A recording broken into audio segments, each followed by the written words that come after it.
तुम्हारा संस्कार जो है वो तुम कर रहे हो। और सच बताऊं, भगवान कृष्ण से एक बार पूछा किसी ने कि प्रभु, अच्छा गुरुजी देखिए भगवान भी गजब है। देखिए भगवान कैसे गजब है। मैं क्यों गजब कह रहा हूं, हमारे गुरुजी खूब अच्छे से जानते हैं इस विषय को, आप लोग भी थोड़ा थोड़ा समझ लीजिएगा। भगवान कृष्ण गए थे शांति दूत बन करके, किसको समझाने? जोर से, दुर्योधन को। क्या वो समझा? समझा? भगवान गए, दे दो 5 ग्राम, रखो अपनी धरती तमाम। ए दुर्योधन सुन, वर्षों तक वन में घूम घूम बाधा विघ्नों को चूम चूम, है ना? पांडव वनवास से लौट आए हैं, अब उनका जो तुमने बोला था वो दे दो, 5 गांव ही दे दो, चलो 5 ग्राम दे दो। दुर्योधन वह भी दे ना सका, 5 गांव भी दुर्योधन वह भी दे ना सका, आशीष समाज का ले ना सका, उल्टे हरि को बांधने चला, जो था असाध्य साधने चला। जब नाश मनुज पर छाता है, पहले विवेक मर जाता है। दुर्योधन को भगवान ने शांति का प्रस्ताव दिया था कि नहीं? बोलो हाँ। समझाया था कि नहीं? क्या समझा? जोर से। नहीं समझा। अब सुनो, राम जी ने मारा बाली को। किसको मारा? और बाली मरा तो तारा रोती हुई आई। तारा मतलब बाली की पत्नी, रोती आई तो राम जी ने एक चौपाई में उसे समझा दिया, जीव नित्य के ही लगी तुम रोबा। एस देवी काहे रोती हो, ये तो जीव नित्य है। एक लाइन में राम जी ने समझाया और तारा समझ गई। एक बात बताओ, जिसे भगवान समझाना चाहें, क्या वो नहीं समझेगा? वो जरूर समझेगा। तो दुर्योधन क्यों नहीं समझा? क्योंकि सच्चाई तो ये है कि भगवान खुद नहीं चाहते थे कि दुर्योधन समझे। यदि आप हमारी बात समझ रहे हैं तो भगवान चाह रहे हैं कि आप समझो, और आप नहीं समझ रहे हैं तो ये भगवान की ही मर्जी है कि आप ना समझो, क्योंकि अभी कुछ और खेल होने वाला है, इसलिए नहीं समझ रहे हैं। रावण को सबने समझाया, नहीं समझा। समझ जाता तो ये लीला कैसे होती? इसका मतलब है माता पिता गुरुजनों की बात कोई बच्चा समझ रहा है, समझ लो कि भगवत इच्छा है, और नहीं समझ रहा है तो ये भी भगवत इच्छा ही है?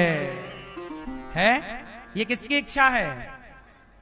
हानि लाभ जीवन मरण यश अपयश विधि हाथ, सब भगवान के हाथ में है। आपका उत्थान और आपका पतन दोनों किसके हाथ में है?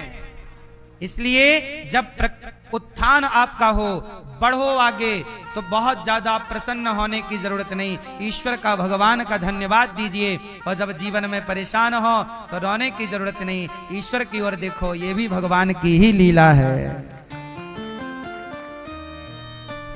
ये ईश्वर की लीला है, और लीला भगवान ऐसे ही रचते हैं। इसलिए आपसे मेरी बस इतनी सी प्रार्थना है कि हर परिस्थिति को कृपा का अनुभव, कृपा मानो। जो हो रहा है, जो घटना घट रही है, वो सब भगवत इच्छा है। हम और आप तो उसकी इच्छा मानकर हर हाल में प्रसन्न रहें।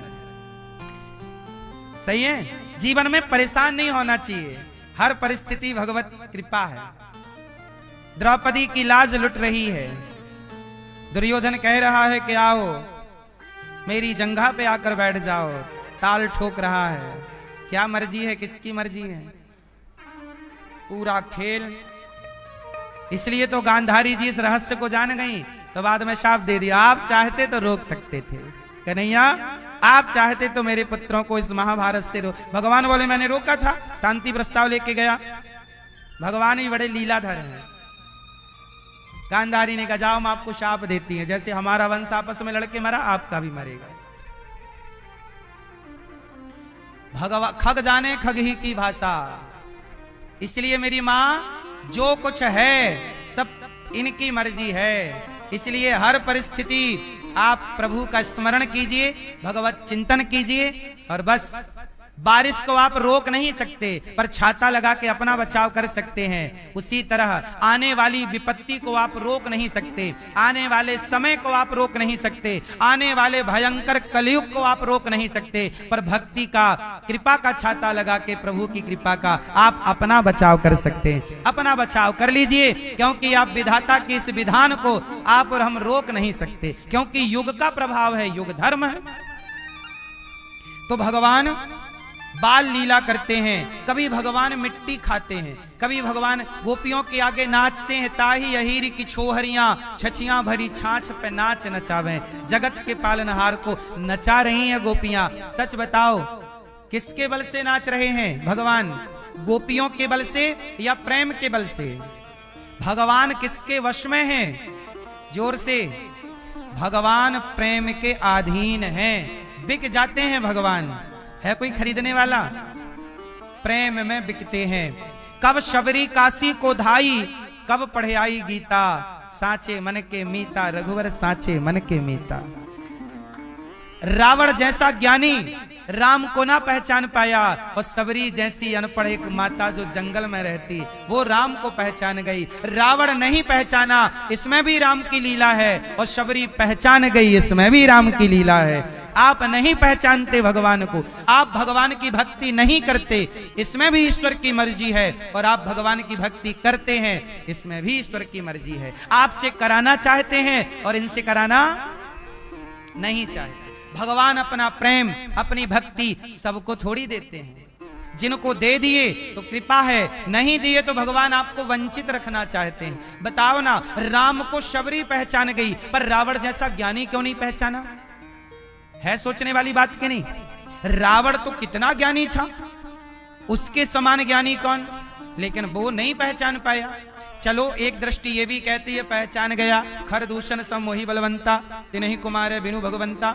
वो ये लीला कर रहा था कि भाई मैं अपना कल्याण राम के हाथों करूं। एक बात तो ये है, एक पक्ष ये है कि रावण जानकर अनजाना बना था, क्योंकि राम के हाथों कल्याण चाहता था अपने वंश का। एक ये पक्ष है, लेकिन इससे मजबूत एक पक्ष ये है, क्योंकि यहाँ हमारे गुरुजन कहते हैं कि रावण ने जब खरदूषण को राम ने मारा तो रावण को संदेह हुआ कि ये राम भगवान है। फिर रावण ने राम की परीक्षा ली, ये क्लियर किया रावण ने कि ये राम भगवान है या नहीं। तो कैसे परीक्षा ली? रावण ने मारीच को बुलाया और मारीच को सोने का मृग बना के खड़ा कर दिया। रावण ने सोचा कि सोने का मृग देखकर यदि ये लुभा गए तो मैं मान लूंगा कि ये भगवान नहीं है, और नहीं लुभाए तो मैं मान लूंगा कि भगवान ने पहचान लिया कि सोने का मृग तो होता ही नहीं है। तो राम जी की परीक्षा लेने के लिए रावण ने सोने का मृग बनाया, और राम भी कम लीलाधारी नहीं है। राम जी रावण की परीक्षा में फेल हो गए ताकि इसका डाउट क्लियर हो जाए।